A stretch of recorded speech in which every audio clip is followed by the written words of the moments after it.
No, it's good. Happy Monday. Hello, Alison Brown. Boy, it's so great to have you as a guest. I have been really an admirer of yours, I have to say. I've just really admired the music you've done and what you've done with your career for years and years.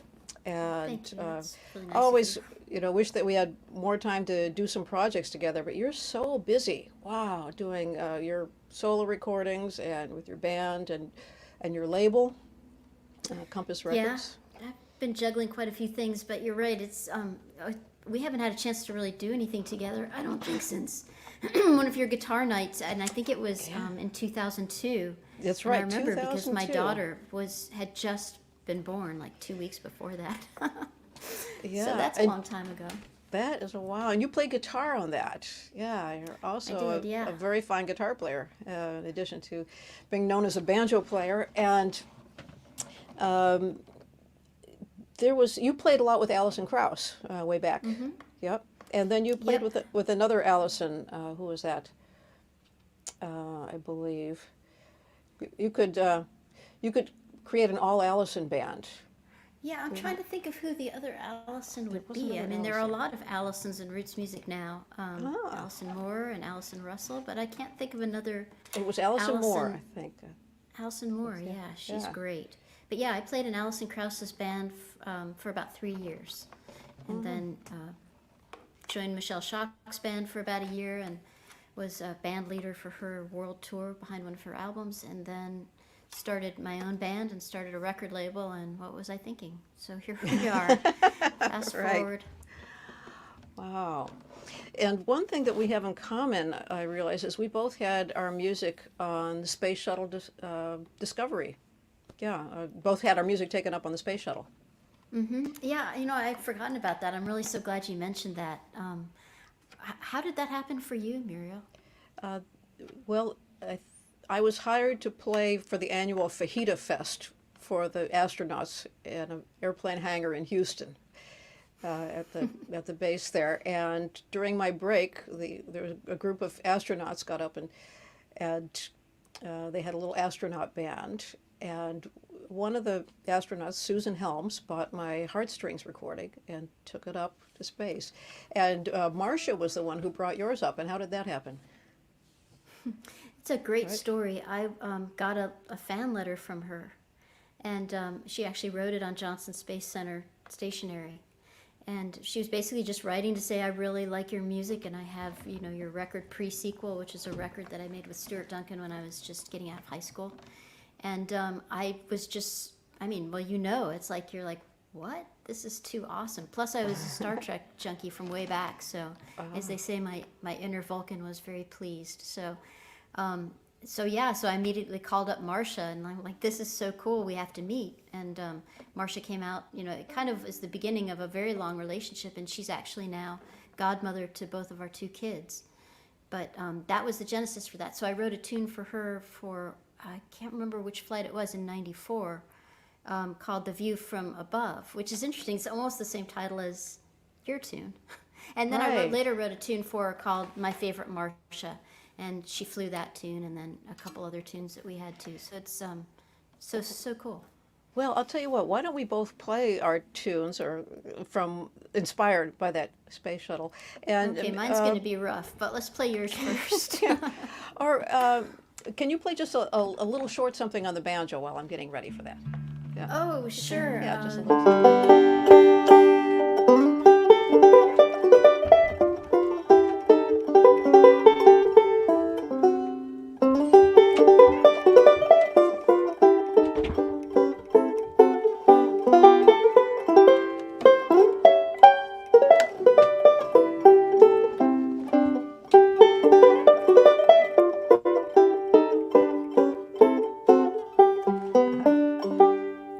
How's that?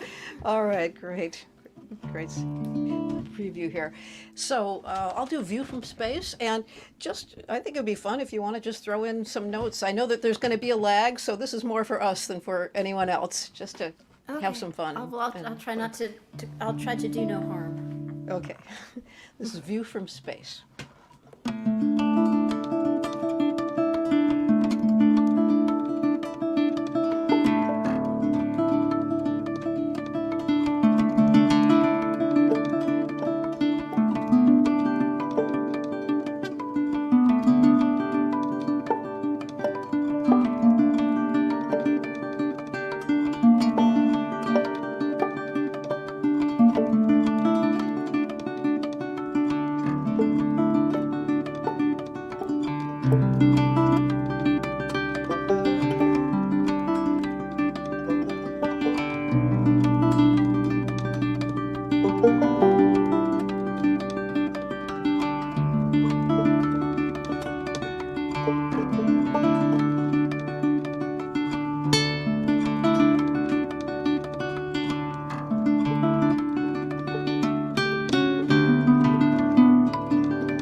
Wow, I've never thought of that with banjo before, but now I think it needs it. I mean, it will never be View from Space again without the banjo, you know? Well, what You have doesn't need such banjo after all? That's right, there's always room for banjo. That's right. Well, oh, while you're getting your guitar, because My Favorite Marsha's on, you play that on guitar, right? Yeah, well, I will just play the most littlest piece of it because I haven't played it in a very long time. Okay, well, this isn't a performance, this is Monday Live. This is where we just have Okay. fun. And, Well, yeah, it's also in D. okay, great. I haven't played this tune in a very long time, but so obviously, yeah, Marsha Ivins is who I wrote it for, and we called this tune My Favorite Marsha. Let's see.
Very nice, Muriel.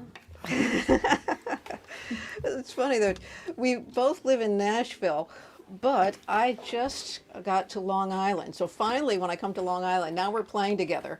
I know. And so the irony of it. But I wanted to invite you to my birthday party anyway. You'll happy have to birthday. bring your own birthday cake for this because it's virtual. So, and in fact, I can invite everybody. We just now put it on my website. So there's an Evite there. So you can come and anyone can come. So we put it up just a few minutes ago, just in time for Monday Live. You're handing out presents, right? Oh, yeah. And so we're going to do something different. Instead of people giving me presents, I'm going to give everyone else presents. Oh, okay. So, well, I like yeah. that idea. Yeah. It's more That's a fun great that way, idea. I think. Yeah. Yeah, when you get to be a certain age. Up to a certain age, that would not be very much fun at all. Right. I guess I've reached that age. I think that's what that means. Well, that's a good thing. Yeah. Well, we'd love for you to do another one on the banjo. Yeah, I've been Before- trying to think of what to play. Before we tell banjo player jokes, you know. Well, we could totally do that and probably use up the rest of the time and then go into overtime. How about if I play a little bit of Sally Ann because you mentioned that you know that tune? I love that I tune. love that tune. Yeah. I know, I love that I'll tune. just too. let you do this one.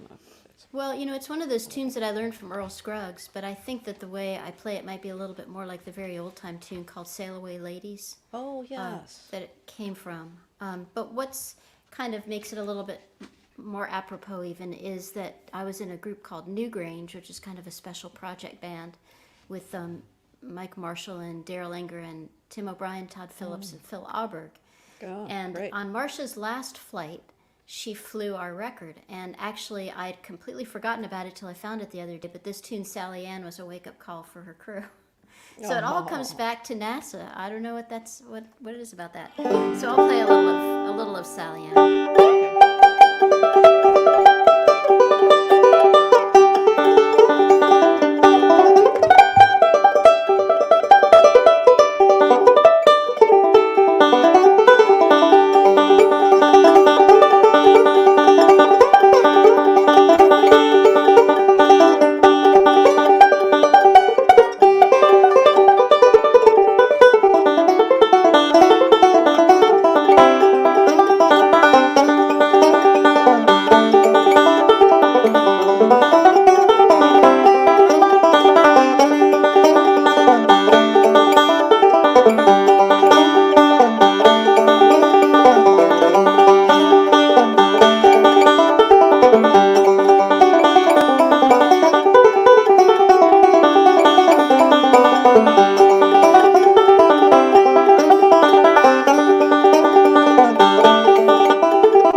Oh, that's great.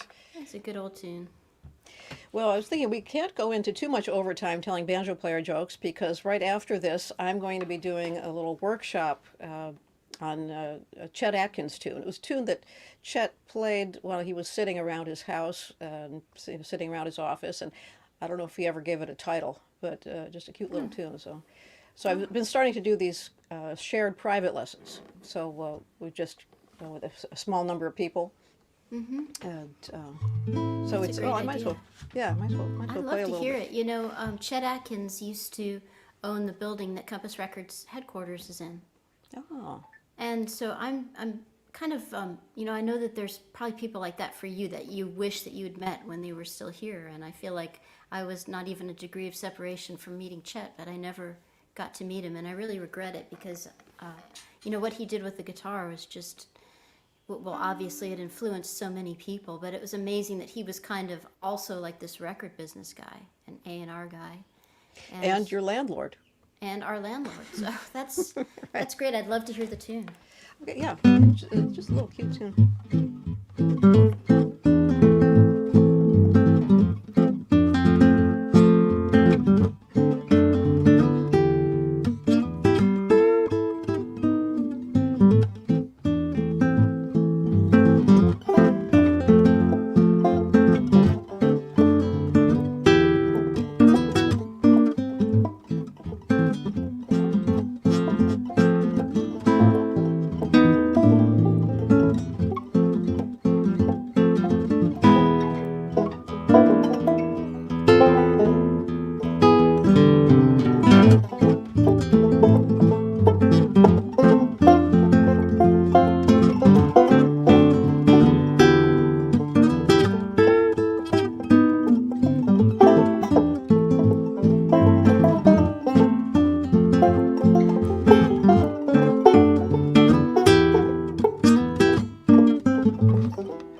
played on banjo, but Windy and Warm, Windy it and kind of Warm. has, yeah. A lot like it, and I think that's why Chet never recorded it. It was too much like Windy and Warm.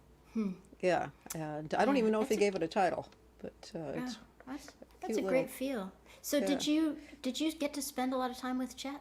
Oh yeah, yeah. He was a real mentor, and I learned a lot of tunes from him, uh, and I would come into the office, and he would. Every now and then he'd come down and then say, "Oh, Muriel, here's a tune that you should learn." He'd sit down and teach it to me, whole tune and everything. And then sometimes he would come down and say, Muriel, I need to go get some shoes. Could you get some shoes? And Ray Stevens and I, we need to go buy some doorknobs for our properties. And so I'd Yeah. go with him, down to the hardware store and buy some doorknobs. And somebody would wave, That's- and he would wave back, and he said, they must have thought they knew me. I sure didn't know him. That's crazy because so you bought the doorknobs in our office. Yeah, right. I think so. Well, I was there. Chet actually paid for the doorknobs, but there was another time that he came down the stairs and he said, "Muriel, I've got a job for you." Now, I wasn't playing concerts yet. I was just playing a little background music thing, and so I was pretty excited. And he said, "Well, Muriel, what it is my pet hotshot has come down with a case of the feather mites, and my wife and I were just getting kind of old, and besides, we're too big to crawl into that chicken coop." And I was going to ask little Jimmy Dickens, but you're about the smallest person I know, and you just happened in here. So sure enough, that day I went over to their home for the first time, and Leona, Chet's wife, cut holes in a plastic garbage bag for my head and my arms, and crawled into that chicken coop. And you had to catch the rooster by both legs at once, like this, so they don't get you with the spurs. Yeah, and then Leona spread bacon grease around his neck and put the mite dust on, and so that was my big gig there. Oh my gosh, I really Yeah. thought all of that was like a metaphor for something else until you It- talked about it's- the actually grabbing the rooster. Yeah, it really yeah. was. So it was just crazy stuff like that. He had one foot firmly planted in the ground in which he grew up in. And so Yeah. he was this regular guy on the one hand, and then he was a superstar of the music business on the other.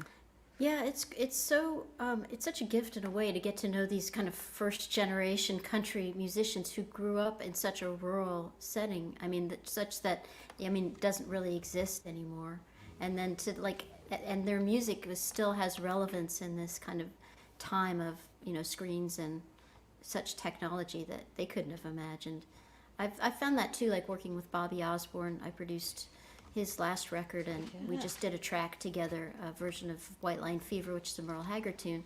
But anyway, Bobby was born in the 20s in Hyden, Kentucky. Well, he wasn't even born in Hyden, Kentucky. He was born in Thousand Sticks. Thousand Sticks. Like literally just up a mule trail. That sounds like up in the and sticks. Yeah. Yeah, I mean, it completely was. And Kentucky, in the 20s was a very different place than Kentucky now or anywhere now. But it's fascinating to have that connection to, like history, like in a way, like the demographic roots of this music that we play, and the people who thought of it. So that's great. Thank you for sharing that story. Yeah, and yours too. I mean, you must have more than one of those. You play such elegant music, and then you've produced so many great musicians. So just the people you must have run into. Well, it's just like you, it's like if you get to be in this music for long enough, your path gets to cross with all these different people and like all different kinds of people. And they have like, each one of them has a different like attachment to a different point in your life. And then sometimes they like recycle through your path. I'm sure you find it the same way. Yeah. But I especially really, since I love bluegrass music so much, getting that interaction with the people who thought of this music, who were born on the land that the music grew out of, that is really special to me. And have you met Bill Monroe then? Yeah, I met Bill Monroe a few times, and got a chance to, I think when I was in Alison's band, I know we did a couple of shows together. He was something, but for my money, I'd take 10 Earl Scruggses over one Bill Monroe. Right. I played for Earl's 50th wedding anniversary. Oh my goodness. Yeah, and I remember 'cause I was sitting there and I did this little Scruggs kind of thing on the guitar. I remember, and as I was playing it, he was sitting in the front row, and he was leaning closer and closer and closer until his nose was about this far away from the strings, and I started to get kind of nervous at that point. Yeah, I could imagine. So I was was, playing. Yeah.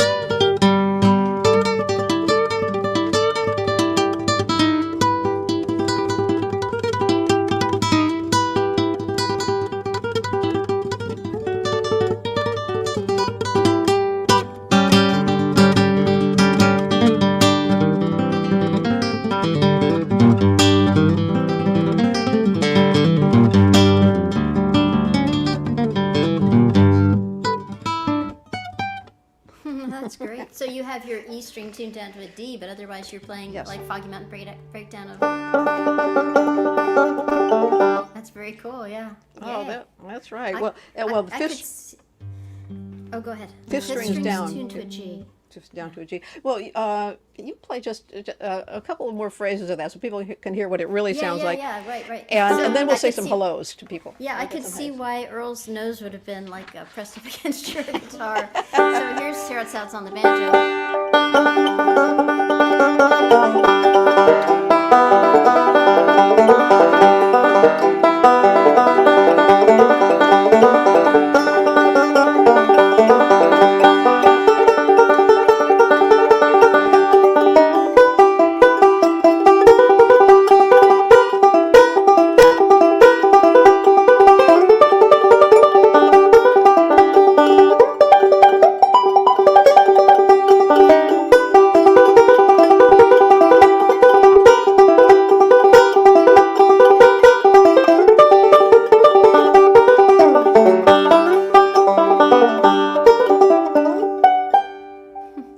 All right. Well, I have to say it does sound better on the banjo.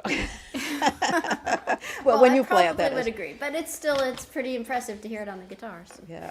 Well, Brian has been saying some hello to folks as they've been popping in. We have Gail in Arizona who's saying hi, and Tom in New Jersey.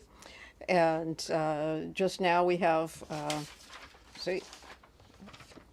Oh, yeah, Ann Roos is there. Hey, Ann. And Joyce in Seattle. John Knowles is poked in. I was just talking to him. Oh, We were just no talking about ways. getting together at some I point. love John. Yes. Yeah, he was my first friend in Nashville. One of my first friends too. Oh, see, there's another thing we have in common. John Yeah. Knowles. Yeah. Jeff Filler and Joseph Schrader are here, and Robert McGlinchky is here.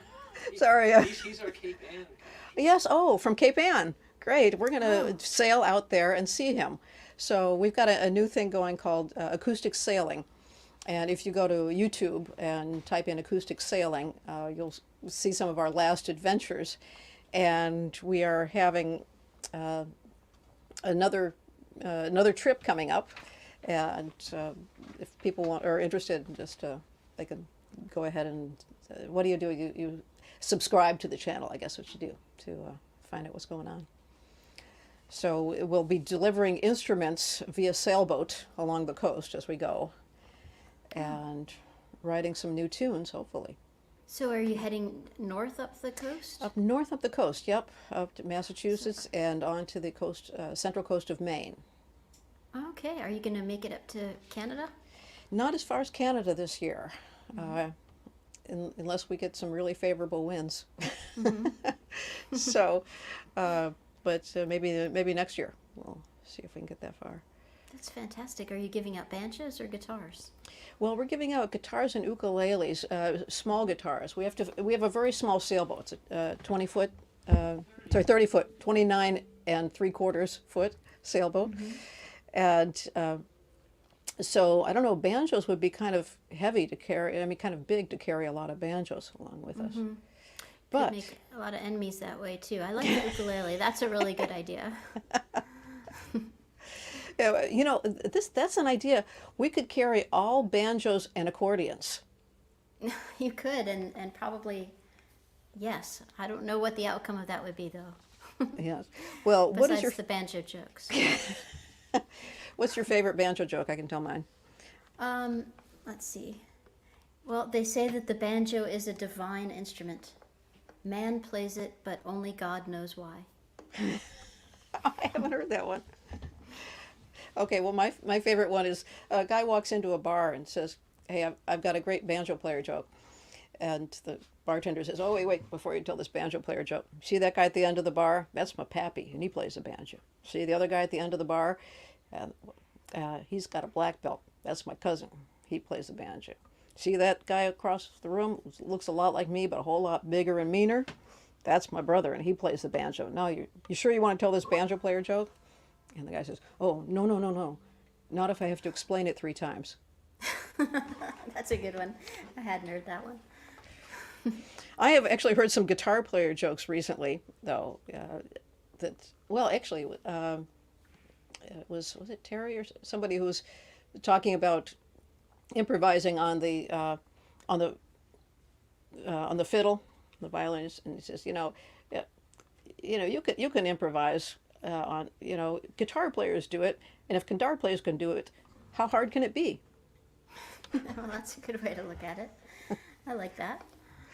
So, Very good. I'm trying to think of. I have one more for you then. Okay. What do you get when you cross a banjo player with a groundhog? oh, haven't heard that one. 6 more weeks of Foggy Mountain breakdown.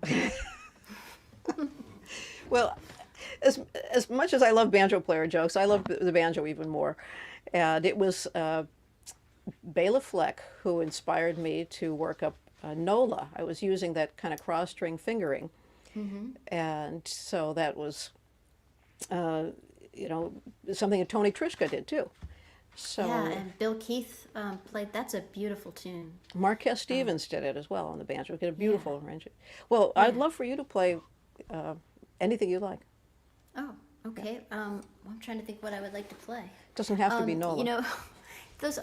I really love the old, like talking about the roots of our instruments. And I don't know if it's the same for you, but I found that the longer that I play this instrument, the more interested I become in the music that might have been played on it like 100 years ago or 150 years ago.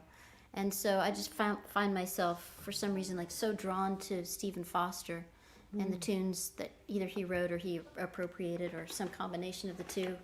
But like that "Oh Susanna" or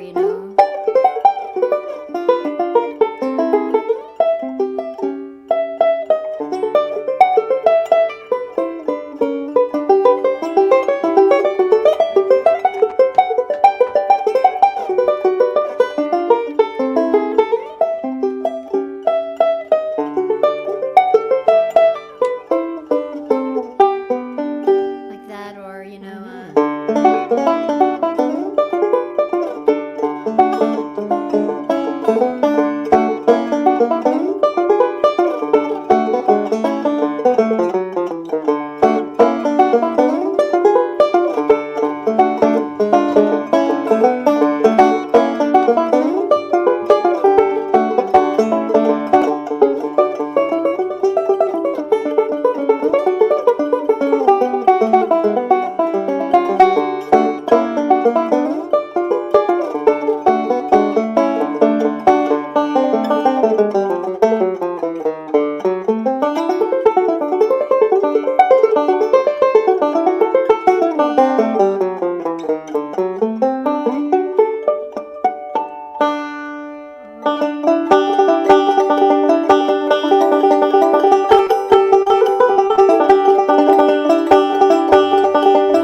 not to join in just a little bit with that, even though I know there's a lag. And it kind Yeah, of no, follows it's behind. great. You got it.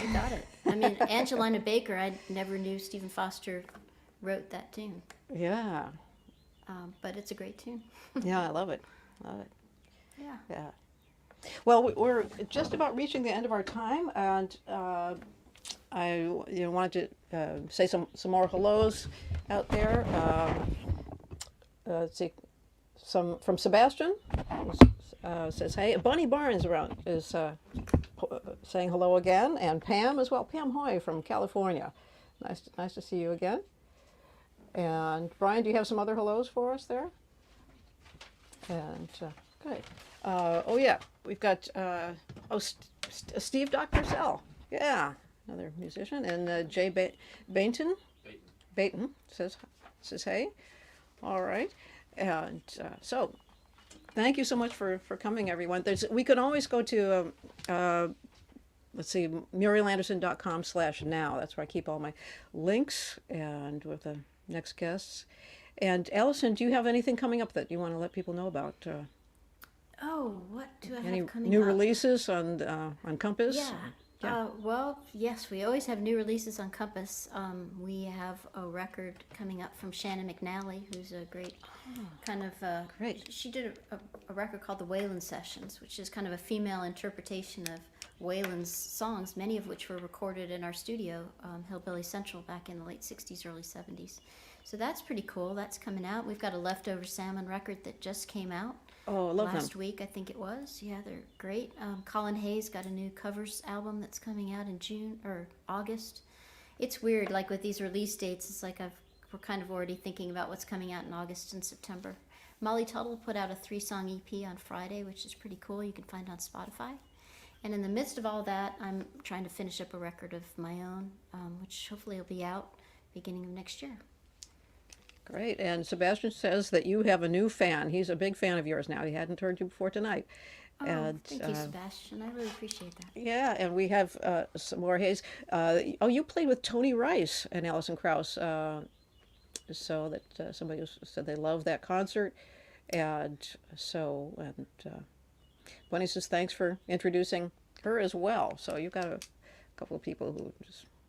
and some of your recordings that you've recorded over the years have just been amazing. Just you That's get... so nice of you. I feel the same way about yours. You've done some great projects. So, Oh, and I well, don't know thank how you play that guitar with all those strings. Just tuning that thing would give me a headache. Okay. Oh, some more hellos. John Wise, and John is heading up the Music for Life Alliance, and that's who's responsible for coordinating getting some of the instruments that we're going to be carrying up the coast. And Bob Wingate says hi, and Melinda Gale as well.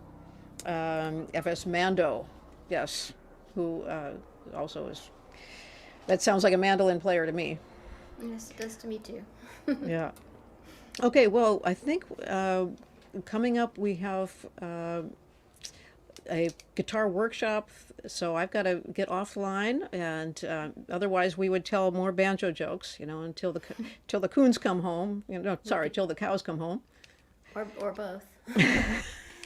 Okay. Yeah, we'll have to do that next time. But thank you so much for having me, Muriel. It's fun to play Thank with you, you. Alison. All these miles away, and I'm glad technology could bring us together. Yeah, and when I get back to Nashville, maybe we'll get together and just play some for fun. Yeah, definitely holler at me. Okay, Good to see you. will do. Thanks. All right. Bye. Take care. Bye. Thank you. Thank you. Bye.